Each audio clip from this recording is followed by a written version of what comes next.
쭉 찾으셨으면 천천히 같이 함께 10절에서 12절 말씀까지 세 절이니까요. 천천히 한번 같이 합독하겠습니다. 시작. 모든 은혜의 하나님 곧 그리스도 안에서 너희를 부르사 자기의 영원한 영광에 들어가게 하시니가 잠깐 고난을 당한 너희를 친히 온전하게 하시며 굳건하게 하시며 강하게 하시며 털을 견고하게 하시니 권능이 세세 무궁하도록 그에게 있을지어다. 아멘. 내가 신실한 형제로 아는 실로안으로 말미암아 너희에게 간단히 써서 권하고 이것이 하나님의 참된 은혜임을 증언하노니 너희는 이 은혜에 굳게 서라. 아멘. 우리 다 같이 오늘 말씀 제목 한번 힘차게 외쳐보겠습니다. 시작. 참된 은혜를 누리라. 이 제목으로 함께 하나님의 말씀 잠시 나눕니다. 벌써 한 20년도 더 된 이야기인데 메이드 인 차이나 없이 살아보기 이런 시도가 있었습니다. 한참 그때 메이드 인 차이나 제품들이 많이 생산되면서 미국에서 메이드 인 차이나가 찍히지 않은 제품만 사용하면서 과연 살아갈 수 있을까 시도를 한 적이 있습니다. 요게 이제 한 며칠 몇 주 가다가 손들어 버린 거죠. 살 수가 없다. 요즘엔 더 하겠죠, 그죠? 이게 시간이 많이 흘렀습니다. 근데 요즘에 그 청소년 사역을 하시는 전도사님이나 목사님을 여쭤보면 저희 같이 성인들은 모르겠지만 청소년들한테는 휴대폰, 핸드폰 없이 살아보기 이거 얘기하면요, 이게 청소년 사역자들은 뭐라 하냐면요, 아이들하고 이야기해보면 저희들은 조금 다르지 않습니까? 그죠? 저희들은 약간 좀 달라요. 근데 청소년들한테는 휴대폰이 있고 없고는 사느냐 못 사느냐 문제입니다. 거의 죽느냐 사느냐 문제에 가까워요. 완전히 없으면 큰일 나는, 엄청난 죽느냐 사느냐 문제. 성도에게는요, 은혜가 없으면 그렇습니다. 성도가 은혜가 없으면 어떻게 살아갈 수 있을까? 저희가 이렇게 새벽에도 예배가 있고 수요일날도 있고 주일날도 있고 금요일도 있고 뭐 이렇게 왜 한 번 예배 드리고 말면 되지 이렇게 주중에 게 많을까 뭐 이런 생각을 가끔 해보실 수도 있지만 저희가 기도하고 예배 드리고 찬양하고 말씀 보는 이 모든 이유가 무엇이냐면 우리가 은혜 없이는 살 수 없기 때문입니다. 할렐루야. 우리가 또 오늘 이 자리에 그 은혜를 누리러 나온 줄 믿습니다. 은혜의 정의는 무엇이냐면요, 오늘 10절 말씀 앞부분에 보면 모든 은혜의 하나님 이렇게 써 있죠. 은혜의 정의가 무엇이냐면요, 간략하게 정리해 드립니다. 모든 은혜의 하나님이라잖아요. 성도들이 누리는 모든 은혜는 하나님으로부터만 옵니다. 모든 은혜는. 그래서 은혜의 정의는 이렇습니다. 하나님께로부터 받을 자격이 없는 자에게 임하는, 그리고 대가 없이 임하는 선물, 그게 은혜입니다. 잘 기억해 두시면 좋겠어요. 내가 하나님의 은혜를 구합니다 할 때 그 은혜의 정의가 무엇입니까? 오직 하나님께로부터만 오는 겁니다. 다른 데서 오는 거는 그 은혜가 아니죠. 하나님께로부터 받을 자격이 없는 자들에게 값없이 주어지는 선물입니다. 그게 없으면 성도들은 살아갈 수 없는 거죠. 이 말이 얼마나 큰 의미를 갖고 있는지 오늘 본문 말씀을 짧은 세 절이지만 살펴보면서 잠시 그 의미를 나누고자 합니다. 그런데 그 의미를 나누기 전에요, 은혜를 사모하고 갈망하고 주십시오 하고 우리가 찬양 중에도 가스펠에 은혜 없이는 살아갈 수가 없네, 모든 것이 은혜 막 찬양하면서도 왜 우리는 은혜를 누리지 못하고 있다고 생각할 때가 종종 있는지 또는 많은지요. 은혜를 누리는 것을 방해하는 두 가지 요인을 살펴보면서 오늘 본문으로 접근합니다. 연결되어 있어요. 첫 번째는요, 스스로 할 수 있는 일이 제법 있다고 생각하는 거죠. 내가 스스로 할 수 있는 일이 제법 있어요. 이렇게 생각합니다. 오늘 본문 말씀에요. 읽지 않았는데 그 뒷부분에 보면 13절, 5장 13절에 보시면 택하심을 함께 받은 바벨론에 있는 교회가 너희에게 문안하고 이렇게 써 있죠. 거기에 바벨론에 있는 교회가 라고 써 있는데 이거 바벨론은요 로마를 얘기합니다. 로마를 상징하는 단어예요. 이 13절은 베드로전서를 누가 썼는지 그리고 어떤 상황에서 썼는지를 암시해 주는 구절입니다. 베드로전서는 누가 썼죠? 베드로가 썼겠죠. 베드로 사도가 투옥 및 고난의 현장을 겪은 다음에 그 다음에 쓴 편지입니다. 그래서 택하심을 함께 받은 바벨론에 있는 교회라는 것은 같이 너희와 고난당하고 죽음 앞에 서 있는 내가 너희에게 편지한다. 이런 의미를 갖고 있습니다. 그러면 이 편지를 받는 사람의 상황은 어떤지 오늘 본문 말씀 읽지 않았지만 베드로전서 5장 1절과 2절로 잠시 가보면요. 앞에 이제 뜹니다. 5장 1절에 보시면 5장 1절 베드로전서 5장 1절 보면 예수 그리스도의 사도 베드로는 본도, 갈라디아, 갑바도기아, 아시아와 비두니아에 흩어진 나그네 이렇게 써 있어요. 흩어진 나그네. 2절 말씀은요. 2절 말씀은 곧 하나님 아버지의 미리 아심을 따라 성령이 거룩하게 하심으로 순종과 예수 그리스도의 피 뿌림을 얻기 위하여 택하심을 받은 자들에게 편지하노니 이렇게 써 있습니다. 여기 이제 자막은 조금 다르게 떠 있는데 베드로전서 1장 5장 1절 2절은 그렇게 써 있어요. 편지를 받는 사람은 누구냐면요. 받는 사람은요. 제가 설명해 드립니다. 저를 보세요. 흩어진 나그네들. 베드로전서 5장 1절에 흩어진 나그네들. 그리고요. 2절에 택하심을 받은 자. 편지를 쓰는 사람은요. 고난 가운데 있고 죽음의 위협 가운데 있는 편지를 받는 사람은요. 택하심을 받았으나 몸붙일 곳 없어서 떠드는 나그네와 같은 고된 삶을 사는 사람. 이 사람들에게 은혜는 어떤 의미이겠습니까? 의미는 어떤 의미이겠습니까? 은혜가 없으면요. 조금 더 부요하게 사는 그런 정도의 강입니다. 없으면 죽는 것. 흩어져 있고 고난 중에 있고 도망 다니고 잡히면 죽고 여차하면 생명을 앗아갈 수 있는 위협 가운데 있는 사람들이 편지 쓴 사람도 그렇고 받는 사람. 그래서 이 사람들이 지금 베드로전서의 5장에 말하고 있는 나와 있는 단어 은혜는요 없으면 살 수 없는. 아유 목사님 지금이야 어디 그렇습니까? 예수님 믿는다고 집 뒤지고 쫓아와서 막 잡아가고 그런 세대가 아니지 않습니까? 그렇죠? 여러분 그렇죠? 그죠? 예수님 믿는다고 와서 잡아가거나 감옥 가지 않죠. 그런데 생각해 보십시오. 세상의 속도의 변화를 여러분 체감하십니까? 따라갈 수가 없어요. 다들 앞서 나가는데 저만 도태되고 있는 것 같아요. 다들 막 쭉쭉 나가는데 저만 모르는 게 많은 거예요. 몸은 쇠약해져 갑니다. 몸은 점점 쇠약해져. 그 다음 마지막이 제일 중요한데 뜻한 대로 잘 안 돼요. 계획을 세워놨는데 잘 안 돼요. 그대로. 요거 젊은 사람들은 모르는데 오래 사신 분들은 잘 안 돼요. 그냥 한 시간 후도 잘 안 돼요. 뜻한 대로. 제가 지지난주 목요일 날 아침에 일하러 나가면서 마음에 너무 기쁨이 막 있더라고요. 이 마음에 큰 기쁨을 주시고 아이들 건강하고 부모님 그래도 좀 지팡이 짚고 이렇게 걷긴 하시지만 건강하시고 형님 건강하고 아이들 아내 건강하고 제가 아는 사랑하는 사람들 다 건강하고 평안하고 야 그럼 제가 마음에 이런 감사 기도를 드리며 나갔습니다. 하나님 참 이렇게 복되고 감사한 삶을 살게 해주셔서 고맙습니다.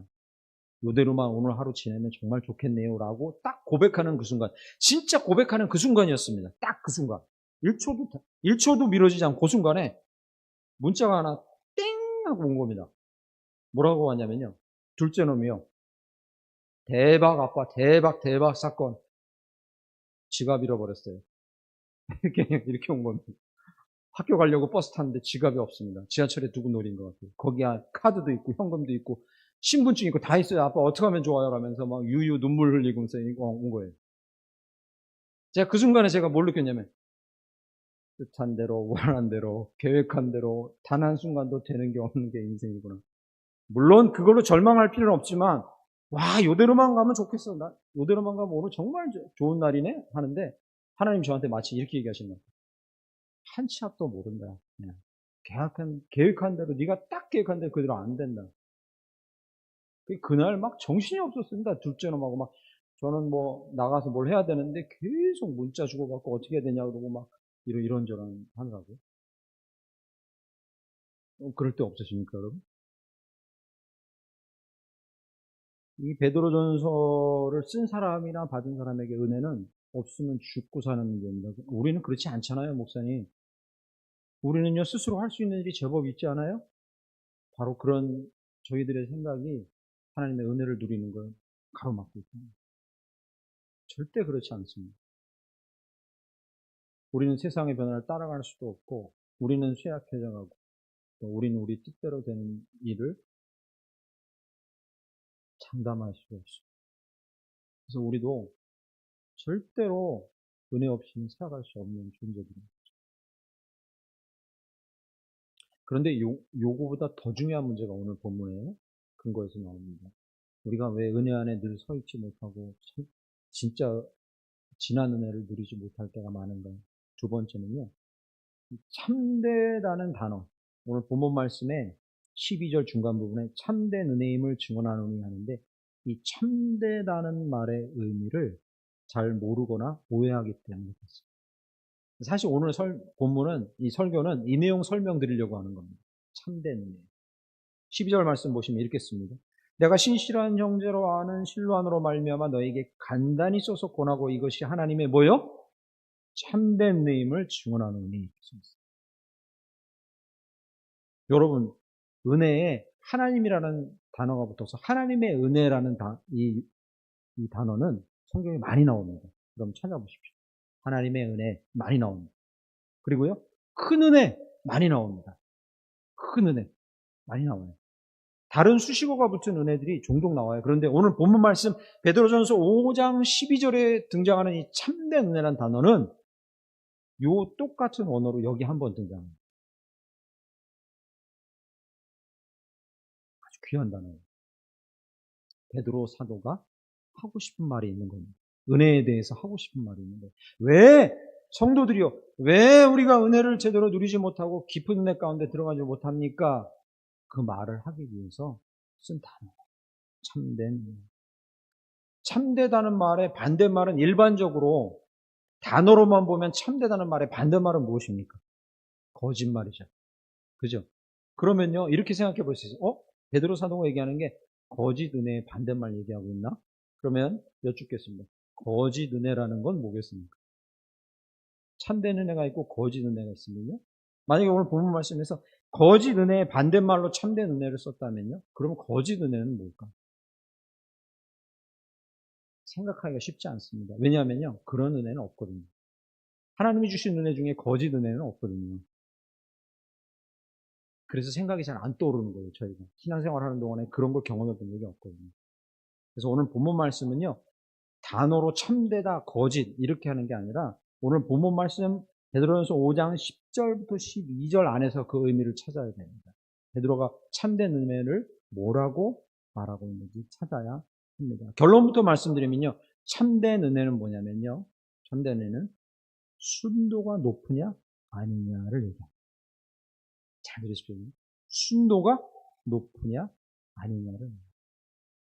여러분, 금은방에 보석 가면요, 14K, 18K, 24K 있죠. 뭐에 따라 결정되는 거죠? 금 순도. 그 얘기를 하고 있습니다. 그러니까 참된 은혜는요, 순도가 높은 은혜예요. 반대말은요, 거짓 은혜가 아닙니다. 순도가 떨어지는. 14K도 금은 금입니까? 금입니다. 네. 가지고 계시면 좋아요? 좋습니다. 18K 금이죠? 가지고 계시면 좋아요? 좋습니다. 저 같으면 받죠, 당연히. 그러나 순도는 떨어집니다. 베드로 사도가 뭘 얘기하고 있는지 지금 잘 본 말씀 알아야 합니다. 순도가 높은 은혜. 거의 99.9%의 금처럼 순도가 높아질수록 그것이 귀한 은혜이고 그 은혜를 구하라고 베드로 사도는 얘기하고 있습니다. 그런 은혜를 구하시고 누리시길 간절히 축원합니다. 왜 우리가 은혜 가운데 거하지 못하고 은혜를 맛보면서도 왜 나 은혜 못 누리지라고 허전하냐? 왜냐하면요, 순도가 떨어지는 은혜에 만족하는 거예요. 순도가 떨어지는 은혜 나쁜 거 아닙니다. 하나님이 주시는 것 중에 순도가 떨어지는 은혜 나쁜 게 아닙니다. 아이들 시험에 붙어요. 앞길이 열려요. 돈이 없는데 생겨요. 순도가 만약에 떨어진다고 말한다면 나쁜 거 아닙니다. 그런데 거기까지만 만족하는 게 문제라는 거죠. 거기까지. 그럼 왜 순도가 높은 은혜를 구해야 합니까? 거친 광야, 폭풍이는 바다. 이 삶을 얘기하는 겁니다. 거친 광야, 폭풍이는 바다. 이 혼돈과 절망의 시대를 너끈히 지나가려면 순도가 낮은 은혜로는 안 된다. 지나갈 수가 없다는 거예요. 견딜 수가 없다는 거예요. 그래서 오늘 본문 말씀 베드로전서 5장 10절부터 12절 말씀에서 이 참된 은혜, 즉 순도가 높은 은혜의 핵심이 뭔지, 어떤 게 도대체 순도가 높은 은혜인지 베드로 사도가 말하는 걸 중심으로 두 가지만 살펴보겠습니다. 첫 번째는요, 베드로전서 5장 10절 말씀 다시 한번 살펴보겠습니다. 10절 말씀. 모든 은혜의 하나님 곧 그리스도 안에서 너희를 부르사, 그 다음 중요합니다. 그리스도 안에서 너희를 부르사 자기의 영원한 영광에 들어가게 하신이다. 순도가 높은 은혜는요, 이 단어 중요합니다. 잘 기억하십시오. 그리스도 안에서 누리는 영원한 영광. 할렐루야. 순도가 높은 은혜는요, 그리스도 안에서 누리는 영원한 영광. 그 농도가 얼마나 짙으냐, 옅으냐에 따라서 순도가 높은 은혜냐 아니냐가 결정되고, 참된 은혜냐 아니면 순도가 떨어지는 은혜가 결정됩니다. 오늘 5장 10절 말씀, 이 그리스도 안에서 너희를 부르사 자기의 영원한 영광에 들어가게 하시니가, 이거를요 다른 번역으로 바꿔 말하면요, 그리스도 안에서 영원하고 영광스러운 것을 기대하고 경험하라. 이것이 참된 은혜다 라고 말합니다. 할렐루야. 경험하시길 간절히 축원합니다. 영원한 영광, 그것을 사모하시고 순도 높은 은혜, 참된 은혜 가운데 나아가시길 간절히 소망합니다. 이 말씀을 받고 있는 초대교회 성도들에게 참된 은혜가 무엇이었겠습니까? 지하 생활을 청산하는 것.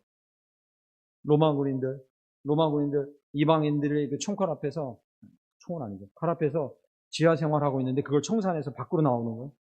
보석으로 꾸민 목욕탕에서 목욕하는 거예요. 로마식 저택에서 하는 거예요. 그게 참된 은혜겠습니까? 이 사람들에게? 그건 아니었어요. 물론 그렇게 되면 좋죠. 그렇게 되면 좋은 겁니다. 그죠? 그런 걸 주셔도 좋죠. 그러나 이 베드로전서 이 쓰여진 당시에 고통당하는 성도들에게, 흩어진 성도들에게, 나그네 같은 성도들에게 참된 은혜는 무엇이었습니까? 어떤 형편에서도 진리를 사모하고 사랑하고 하나님 안에서 만족을 누리고 지극한 평안을 누리는 거. 할렐루야. 이게 참된 은혜였죠. 그 모든 상황을 너끈히 이기고 그 가운데서 소망을 품을 수 있는 것. 그게 참된 은혜였던 거죠.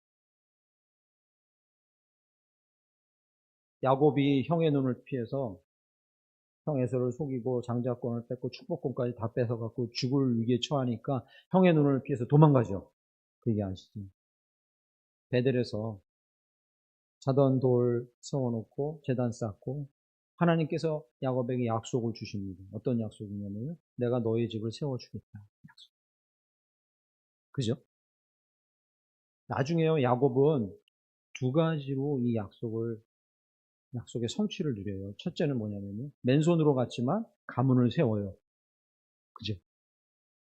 아내 없고 자식 없고 많은 부를 가지고 돌아와요. 이건 순도가 낮은 은혜예요. 자기 육신의 가문을 세웠어요. 좋은 겁니다. 하나님 은혜 주신 거죠. 그러나 이거보다 순도가 높은 은혜를 하나님이 겸하여 주셨는데 그것이 무엇입니까? 거기서 하나님께서 야곱 너를 통해서 너희 집을 세우리라 한 그 집은 무엇입니까? 야곱의 후손을 통해 이스라엘 민족이 세워지고 거기서 예수가 난 겁니다. 할렐루야.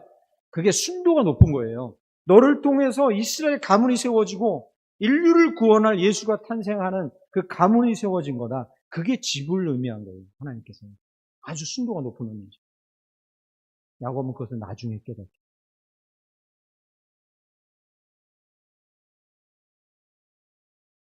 순도 높은 참된 은혜에 소망하시니 간절히 축원드립니다. 여기 5장 12절에 보면요. 끝부분에 재밌는 단어 등장합니다. 이것이 하나님의 참된 은혜임을 증언하노니 너희는 이 은혜에 그 다음 단어 중요합니다. 뭐라고 써있죠? 굳게 서라. 성도님들 참된 은혜 누리십시오 하니까 이스라엘 백성이 시내산 앞에서 언약 받고 하나님의 인재를 경험할 때 구름이 임하고 그 위에 불이 있고 그들을 막 위험 가운데 감싸고 놀랍게 그들에게 찾아오시는 하나님의 영광, 그렇게 나에게 참된 은혜가 임하나 보다 이렇게 생각하시는데, 이 베드로는 뭐라고 얘기하냐면요, 그 은혜 위에 뭐라고요? 굳게 서라. 그 은혜를 사모하는 적극적인 이 성도의 태도를 얘기해요. 그런데 이 단어가 약간 약해요, 표현이. 그래서 유진 피터슨이라는 유명한 신학자이자 목사는 이 단어를 뭐라고 해석하냐면요, 여기 화면에 보이시죠? 뭐라고요? 꽉!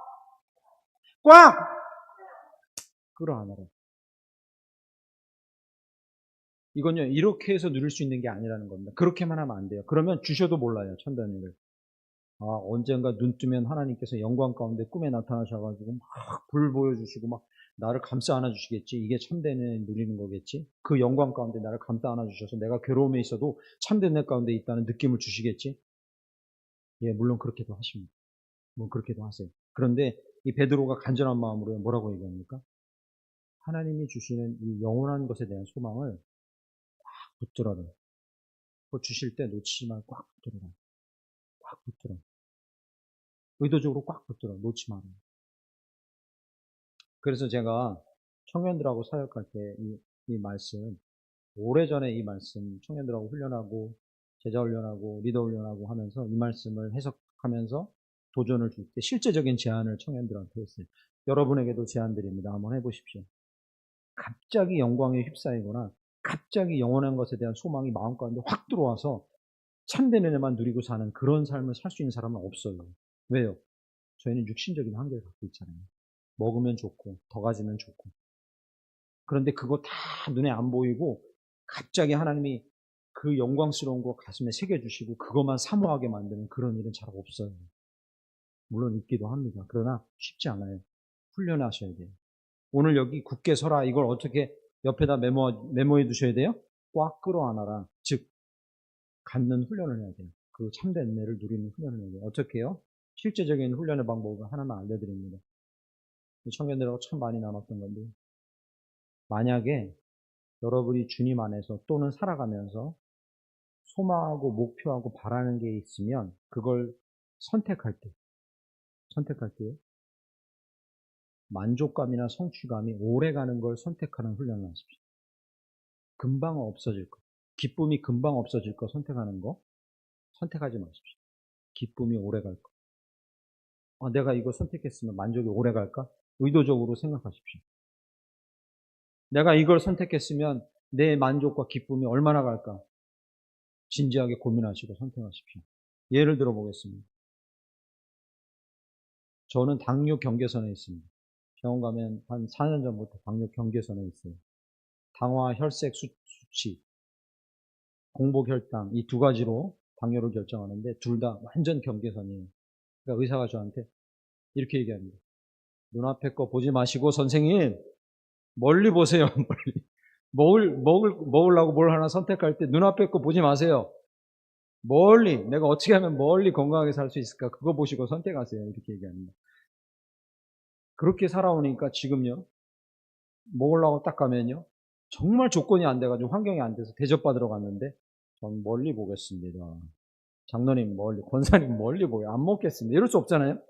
어떻게 합니까? 반찬이 놓여있으면 그 중에 뭘 선택합니까? 이거 아실 텐데, 그죠? 여러분들도 이제 아셔야 된다, 그죠? 뭐를요? 야채. 야채 먼저 먹어야 됩니다. 살기 위해서. 내 기쁨이 오래가는 거, 만족이 오래가는 거 선택해야 됩니다. 그 다음에요, 단백질. 그 다음에 탄수화물. 여러분이 만약에 뉴스를 보거나 책을 보거나 뭐 하다못해 잡지를 펴거나 할 때요, 보고 즐거움이 금방 사라지는 거. 야, 이거 재밌네? 이거보다는요, 봤는데 감동이 있어요. 그거 선택하십시오. 말하자면 제가 드리는 말씀이 이거예요. 사람을 만날 때요, 잠깐 만났는데 기분은 좋은데, 오래 만날수록 아니에요. 오래 가는 사람 선택하십시오. 당연한 거 아닙니까? 오래 갈 만한 사람 선택하십시오. 당연한 거 아닙니까? 영원한 것을 한 번에 하나님께서 우리가 자동으로 오토매틱으로 영원한 것을 누리게 수 있게 설사해 주신다 해도 우린 그렇게 못해요. 육신적인 한계가 있어요. 훈련하셔야 합니다. 꽉 붙들어야 돼요. 만족과 기쁨이 오래가지 않는 것 과감히 내치십시오. 그러다 보면 저희가 어떻게 되냐면요, 모든 것이 사라질 것임을 온몸으로 깨닫게 되고, 기쁨은 잠깐인 것이 이 세상에 너무 많다는 걸 온몸으로 깨닫게 되고, 자동으로 우리의 영혼과 우리의 눈이 어디로 가게 됩니까? 하나님 주시는 영원한 것으로 가게 됩니다.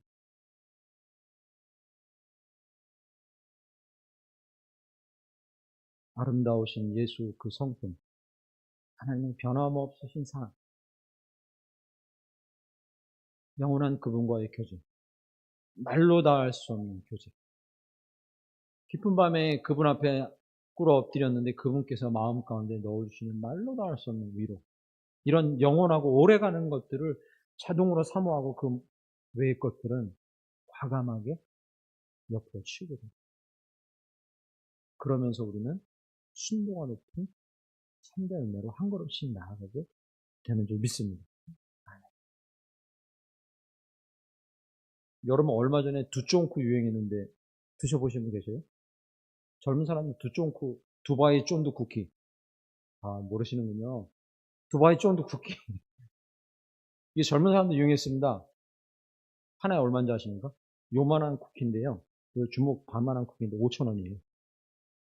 어마어마하게 비쌉니다, 이게. 지금은요? 그때는 선풍적인 인기였어요. 진짜 선풍적이었습니다. 사라졌어요, 지금. 저희 아이들도요, 눈 뜨면요, 우리 집 주변에 두바이 쫀득 쿠키 품절 안 되고 어디서 팔지? 그거 검색하고 있었어요, 아침에. 사러 가려고. 지금은요, 두쫑코 파는데 거의 없습니다. 오래 안 갑니다. 금방 사라져요. 애들 막 환장하는데 금방 없어져요. 여러분이 갖고 있거나 제가 누리거나 제가 소망하는 것 중에서요, 한 번만 더 생각하십시오, 선택할 때. 기쁨이 얼마나 갈까? 만족이 얼마나 갈까? 아니면 그냥 놓으십시오.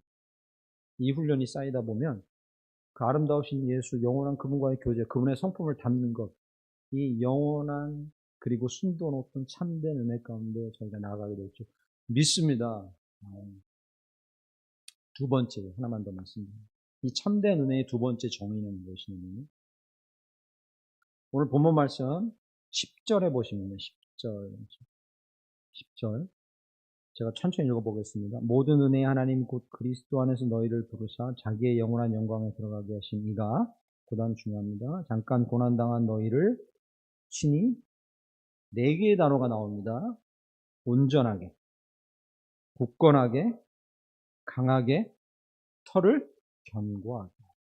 네 단어입니다. 참된 은혜를 누리게 하시는 하나님의 이 은혜가 어떻게 임하는지 네 단어로 설명해요.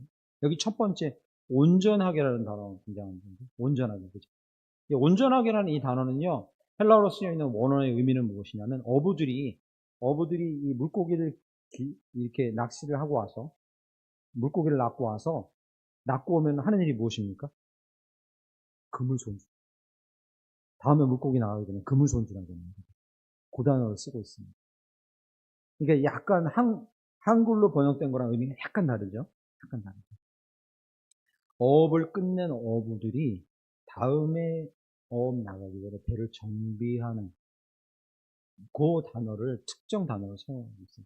뭐냐면요, 하나님이 우리에게 주시는 은혜는 우리를 온전하게 하는 건데요, 뭐냐면 사역에 지치고 삶에 지치고 부대껴서 막 여기 구멍 나고 저기 구멍 나고 막 여기 구멍 난 저희들을 다음 삶의 현장을 위해서 회복시켜 주시고 그 단어를 사용하고 있는 거예요. 그러니까 이 온전하게라는 단어를 읽으시면 그걸 떠오르시면 돼요. 아, 오늘 하루 살다가 만신창이 된 나를 다시 금을 수선하듯이 수선해서 내일 또 살게 하시는 력을 회복하시는 거예요. 하루 지내고 나시면 얼마나 여기 만신창이 됩니까? 마음도 그렇고 몸도. 그걸 하나님이 회복을 해주시는 거예요. 두 번째 굳건하게라는 단어는요. 이게 원어적 의미가 무엇을 행하기에 적합하게 준비시켜준다. 다음날 제가 감당하기 힘든 일을 앞두고 있어요. 하나님께서 그 일을 하기에 적합하게 저를 준비시켜 주시고 다시 힘을 주시고 지혜를 주시고 능력을 주십니다.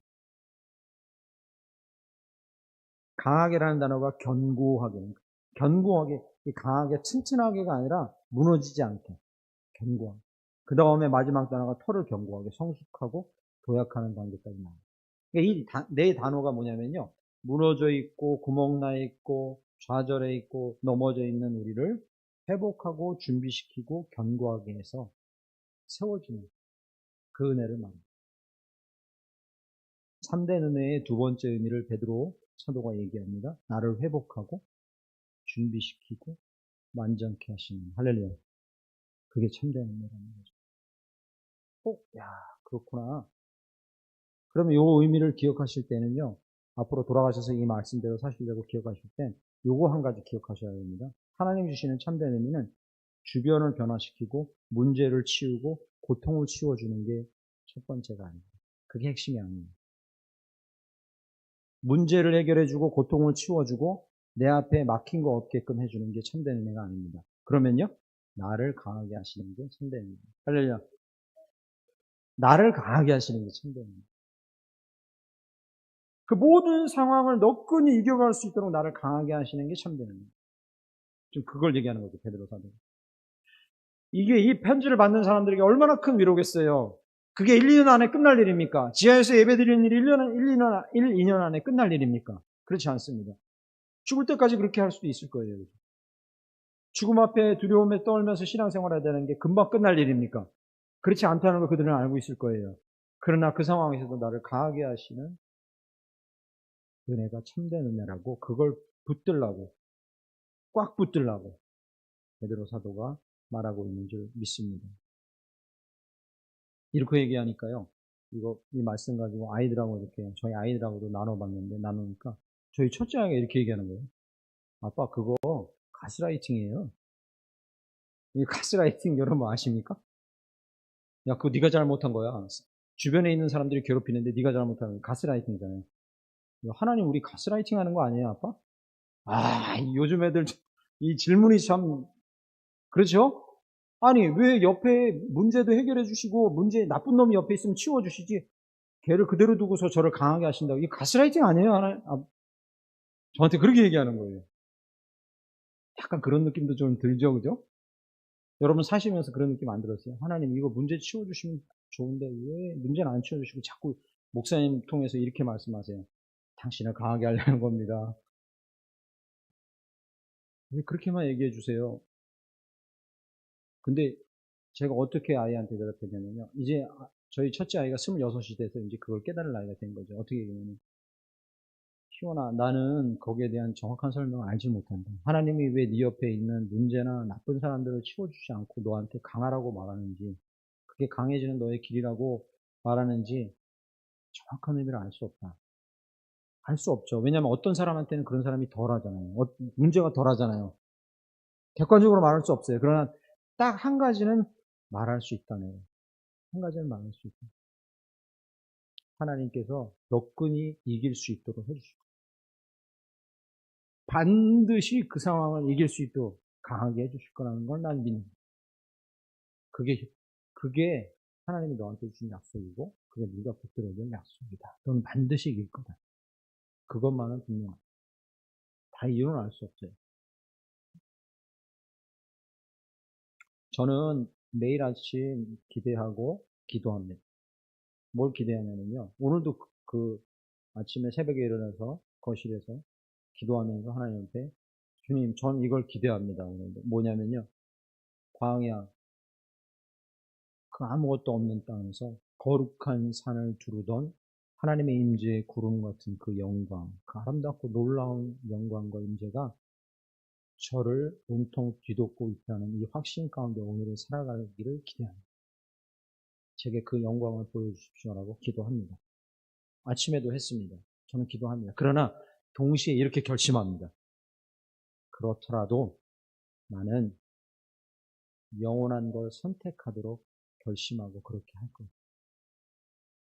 덜 기쁜 거는 선택하지 않을 거야. 하나님이 설사 영광스러운 모습을 보여주지 않더라도 내가 선택할 어떤 것이 있다면 그 중에 기쁨이 오래가지 않을 것들은 선택하지 않을 거야. 저는 매일 기도합니다. 하나님, 제 재정의 문제를 좀 해결해 주십시오. 제가 당한 여러 가지 복잡한 제 주변을 둘러싸고 있는 자녀 문제, 저희 부모님, 형님, 그리고 제가 아는 사람들, 제게 기도를 부탁한 사람들의 이 고통과 아픔을 좀 해결해 주십시오. 이렇게 저는 기도합니다. 오늘도 그렇게 기도했습니다. 시간에 따라서. 그리고 응답해 주십시오. 주님 속히 응답해 주세요. 고통이 너무 심합니다라고 간구합니다. 이 문제를 치워주세요. 해결해 주세요. 기도합니다. 하셔야 됩니다. 저는 오늘도 했습니다. 그러나 동시에 기도합니다. 부조리한 이 땅의 삶, 부조리하고 부도덕한 이 땅의 삶, 그러나 제게 맡겨진 사람들, 그리고 제게 맡겨진 주님의 일을 감당하기 위해서 저를 강하게 해주십시오. 이 모든 일들을 다 감당할 수 있도록 부조리하고 그리고 고통이 있는 이 삶을 너끈히 감당할 수 있도록 저 자체를 강하게 해주십시오. 웬만하면 넘어지지 않을 수 있도록 저를 강하게 해주십시오. 이렇게 동시에 기도합니다. 베드로가 오늘 베드로전서 5장 10절에서 12절에서 말하고 있는 참된 은혜는 바로 이것입니다. 나를 변화시켜 강하게 하시고 영원한 것을 소망하고 붙들고 선택하게 하시는 그 놀라운 은혜를 오늘과 일생토록 누리고 살아가시길 간절히 축원드립니다.